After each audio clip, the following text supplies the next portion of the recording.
Was that what you wanted to do? Is this the results that you wanted to have? Call for the show in Las Vegas. One girl in our group, she did need her epilepsy medication and she did not get it. She had a hard time fighting for it. Even if we tried, we were set up to fail. And that's not all. We had finally gotten access to food after about 10 hours, and I witnessed a male just collapse right in front of me, and he was convulsing. Is it worth it? Is it worth being mistreated? Is it worth being degraded or humiliated? Is it worth it?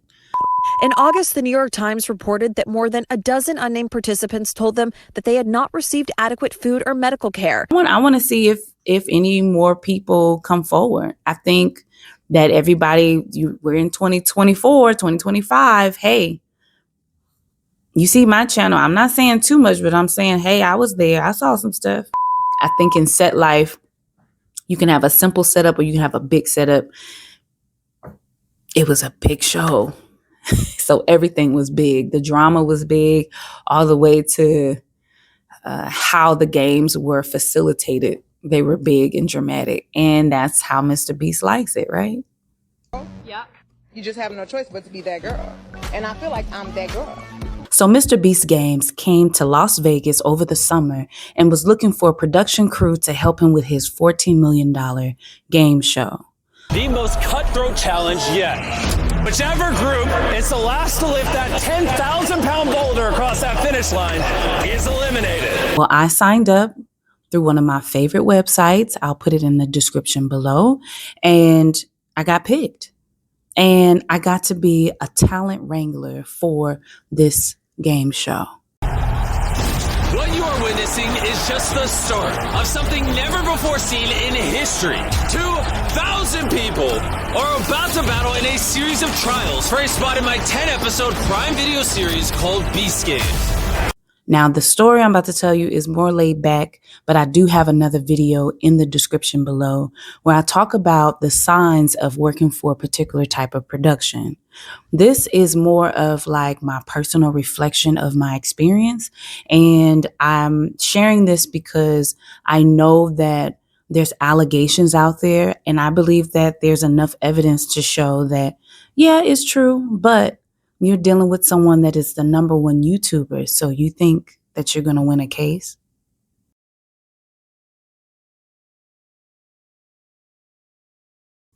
I was so excited to work for Mr. Beast. I did not know that that's what I was going to work for. So I knew it was a game show. I knew they were needing all different types of positions. So working at Allegiant is so fun. Every time I work these gigs, I always meet some incredible people. Today is day 1 of a full week gig, and I'm super excited. So I can't say what it is yet, but you're going to find out. They literally put out a call for crew for the Las Vegas area. And when you put out an announcement like that, you're going to get all types of people that work in production. A lot that are not experienced, that want to get their foot in the door, and a lot of people that have worked in the industry of different calibers or different levels that want to work for the production.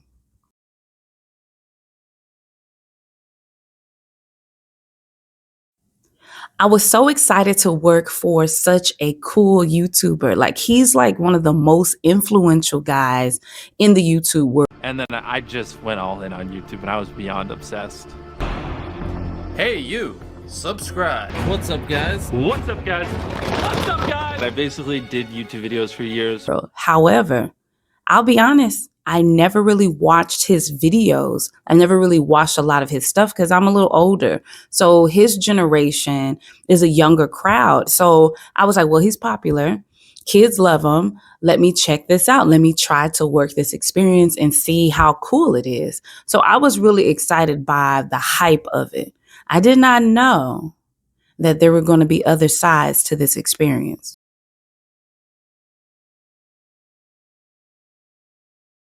My favorite part about working for Mr. Beast before all this stuff got crazy was the first day. So the first day we all had to meet up at our location and we got to see all of the crew that was going to be working for this game show.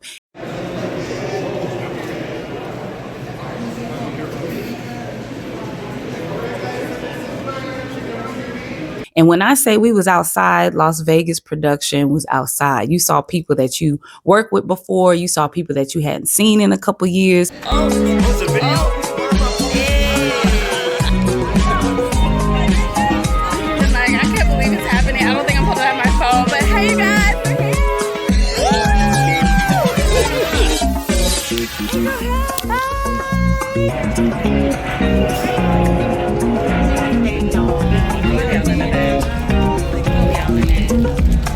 So everybody was like hugging and laughing and excited, like, oh my God, you're here. Oh my God, you're there. And I really enjoyed seeing that because me being someone that loves production, I love the family experience of production.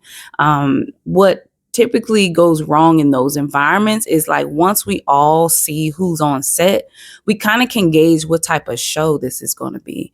Are we going to get done? Or are we going to just be so into hanging out with each other that we actually don't participate correctly?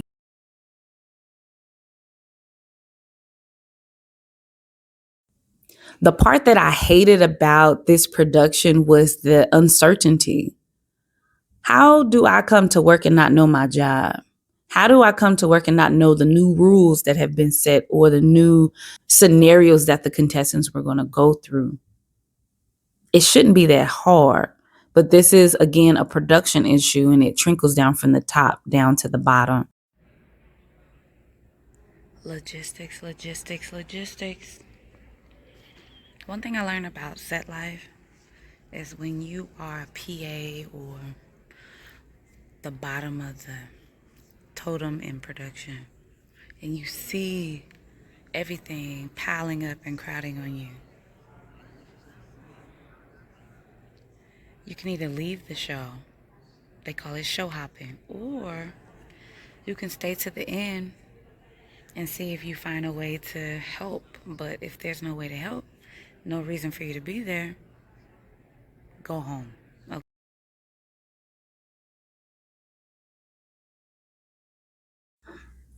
Once we started realizing that the show didn't have structure, that's when everybody started doing whatever they wanted to do. Like, yes, there were people that were working harder than others. I think that happens on every production set, unfortunately. But then there was this divide of consciousness. Members of the taping at Allegiant Stadium's production staff have walked off the job last night due to poor treatment and conditions, according to Vital Vegas here in Las Vegas. A lot of us were being led blindly. We didn't know what our schedule or our tasks were for the day. So every day was a different day. Like literally from the time you clocked into the time you clocked out, you probably went through like 12 different experiences and tasks that you probably didn't think you were going to have to go through because Mr. Beast decided to have 2,000 contestants participate in this game show. So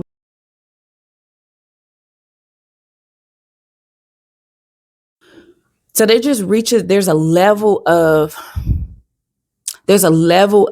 insanity that you have to calculate when you're in production. So when you work in production, it's gnarly when it's a reality show and when it's unscripted. And this type of game show was unscripted and it had so many signs of being a bad production that you kind of had to either hang on tight and just ride through the 8 to 10 days that you got to work, or you needed to get out of there. I know some friends that quit by day 3. They did not stay to see the rest of it because there's too many things wrong.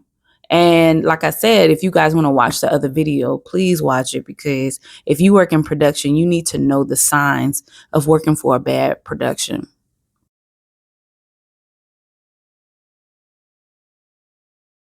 NBC News spoke to 5 other former contestants who asked to remain anonymous because they feared retaliation. They said there wasn't enough food and that they witnessed medics responding to a contestant who appeared to pass out. You probably know him as Mr. Beast. You know, the guy with 312 million subscribers. Super duper popular. He's 26. He's got all these videos. Some of them feature these stunts, these big giveaways. Big money, right? 7 figures, millions of dollars. But there's some folks sounding the alarm after what they describe as a chaotic shoot. And you got all these allegations going on and everybody's saying that there's no trace of nothing. Only 5 people have come forward. Well, I do know that everybody had to sign off on an NDA.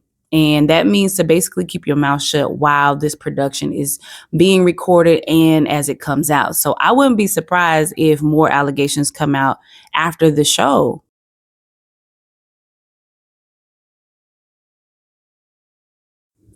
When these contestants start telling me about what happened to them the night before,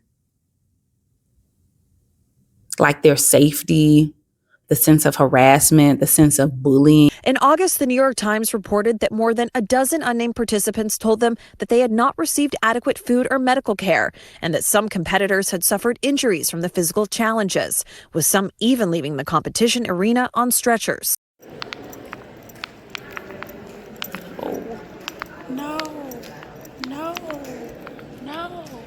Because each day they were eliminating groups of people. So people were getting desperate and rude and obnoxious. And the contestants would say certain things where I think there's enough allegations if every contestant wrote their statement. And I can't even say that this is a Mr. Beast problem. This is just a production logistics issue. Like, there's too many contestants in one room for a long period of time, and there's not enough crew to accommodate the needs and the aggravating uncertainty that the contestants were going through.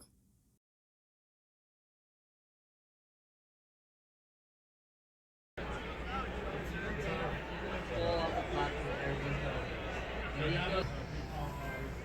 just want it to be over.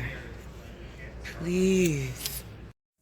So I'm one of those people, when I'm on set and I'm playing auntie, I'm looking for a reason to either be excellent or a reason to quit. Because when it comes to production, who you're associated with and affiliated with, it starts adding up. And when I say that start hitting the fan, people started having conflicts and clashing. Remember, I said it's too many of us that knew each other. Some people have worked with each other and they don't like each other. In production, there's no HR. So if somebody got an issue with something, they're going to be petty, or they're going to be rude, or they're going to be obnoxious. In the other video where I talk about production and identifying when it's a bad production, these are the reasons why I will walk away or quit. Today's my last day. This is my last hour. I'm walking off the set. Sometimes you're in production and it's just not worth it. Okay. I'm happy that all the contestants are finally getting some type of help, hotel, accommodation, flight, or whatever, but it has been a wild experience for all of us. Production all the way down to the contestants. I don't even know if it's as fun as people may think it is. Is money really worth it? I don't want to fight with none of y'all. We all are here for the same thing, to have fun, to make our money, and to get the job done. Production is all about following through. And I feel like sometimes people go on set just to do too much. And when you do too much, it gets wild.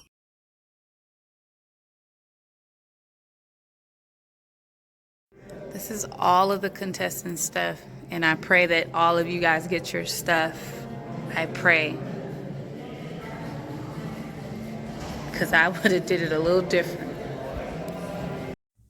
My lead hated me so much during this experience because I was not, I could not agree with what was happening.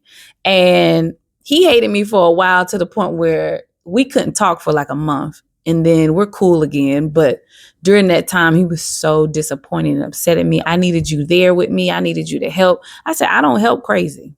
I don't help chaos and crazy. No, I don't. But I still love you. And I don't want us to break up. I don't want a production to break up our friendship or relationship because of what they're going through, because we don't act like this. And if it was our show, it wouldn't go this way. You know, if there's fires happening, you need to put them out immediately before things like a game show allegation comes up. And game show allegations, if you guys look it up, I could probably check off 3 or 4 things that are like, yes, that actually is an issue on set, on this particular set. And I honestly feel like Mr. Beast didn't even know that this was happening because he's in another part of it. He's in the producing part of it. So he wants a game. He wants it to be done like this. He comes out, we play the game, he leaves, whether he literally left off of set or he left to go watch the replay of it. Like, he was not always there. So everything that's the issue relies in the production. And production is so hard to break down, y'all. This is another thing to hate. It's like, who do you blame? That's why nobody can really put together a case, because if you were not there, you can't blame anything. You need investigators. Now, yes, Mr. Beast had investigators, but I ain't nobody called my phone. Why? Because there was no call sheet. So you don't even know where I'm at.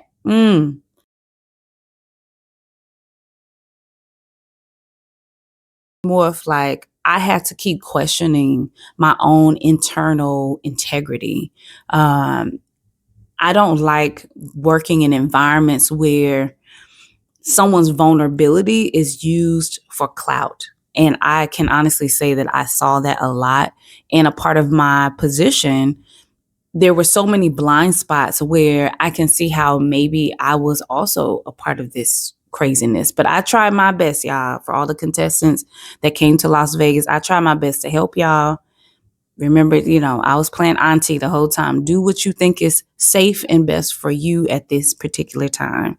Because at the end of the day, even though this game show is what it is, you had a choice as a contestant to leave, you walk through the door of doom or something like that, and you can just forfeit the game and you'll receive compensation for forfeiting the game. So you could leave at any moment that you felt that your vulnerability was being tested.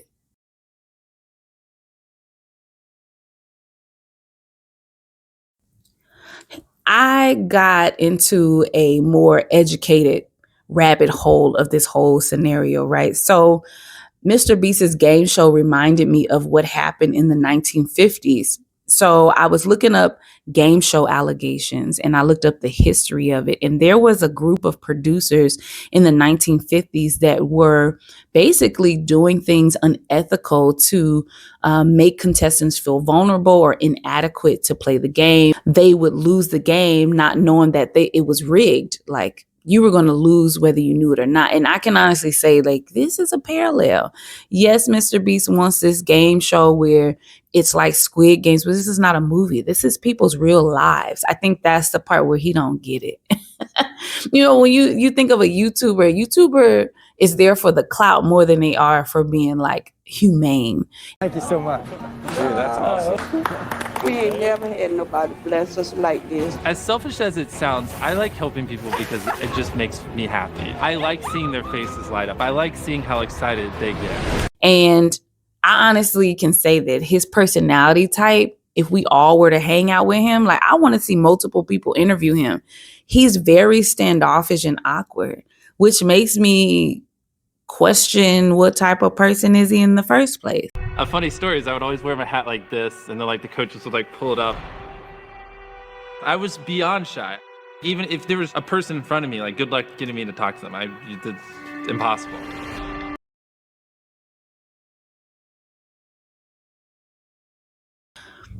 The question that I have for Mr. Beast is, did your vision come to life? Did you create something and it actually was the way that you've seen it?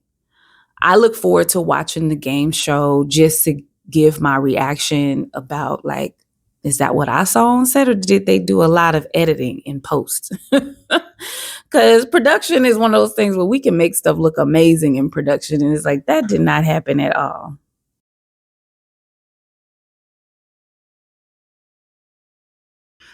So I want to see if any more people come forward. I think that everybody, we're in 2024, 2025. Hey, you see my channel. I'm not saying too much, but I'm saying, hey, I was there. I saw some stuff.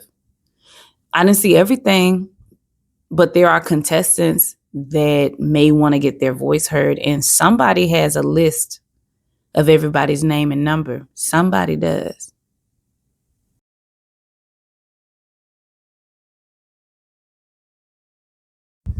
What I learned about being on this game show is that power tripping is traumatizing. Everybody wants to be a star. Everybody wants to be the lead title person. I'm running y'all. I'm telling y'all what to do, or I'm the best contestant. Y'all need to move out of my way. And it creates trauma, a ripple effect of trauma for people that are vulnerable or empaths, sensitive to, negative energy. And because this was a competitive game show, people came with their grit. We got a strategy going. The strong ones are at the front. Home is not an option. Guys, this is for $5 million. We don't want to be the first out. People came with the notion, I'm going to win. So there was like this aggression that I don't think some of the contestants understood. This team was made to break backs, break dreams, and crush spirits. I'm gonna be so for real. I don't think I'm cut out for this. So I can see that some of these stories, once the people that want to stand up and say something about it, like it may be emotional for them because they can't grasp what happened because it was happening so aggressive, so fast. Boom, boom, boom. We're on to the next set. Try to go to sleep, try to eat, wake up again. I didn't eat, I didn't sleep. They're kind of delusional. That's like building up some type of trauma.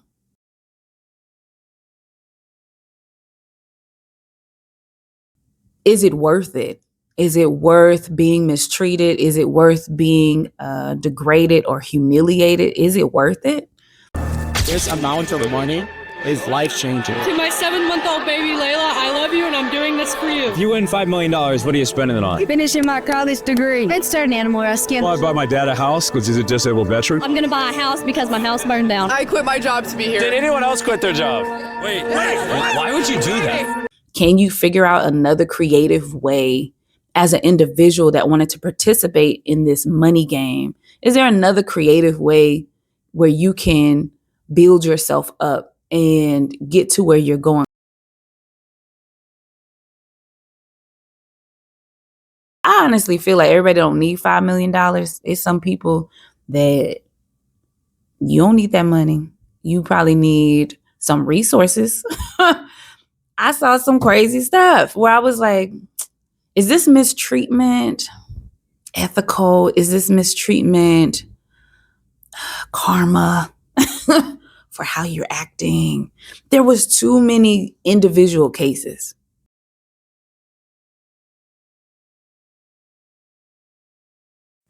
Oh my gosh, a 54-page lawsuit.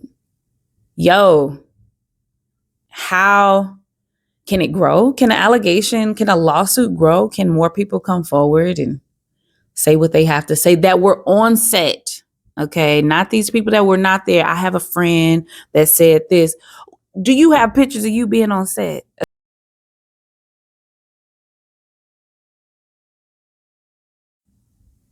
I'm just sharing this story time with you guys because it's like,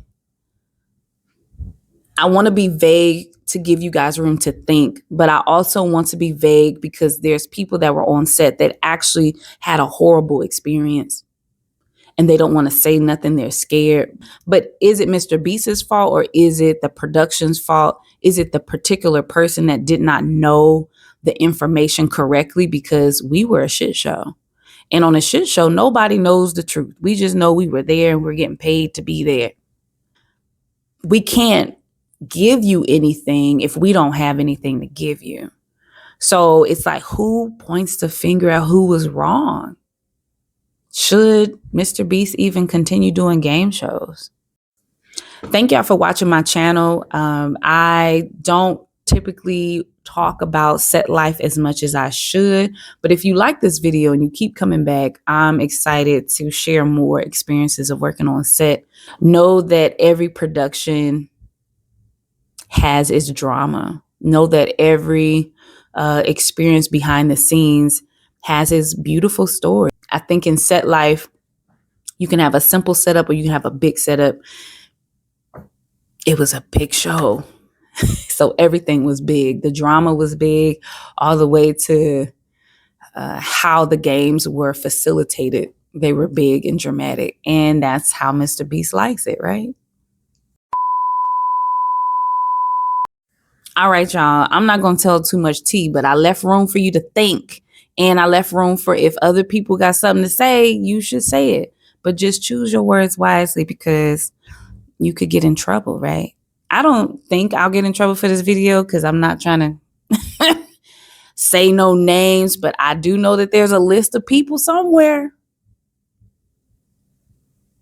Somebody got something to say.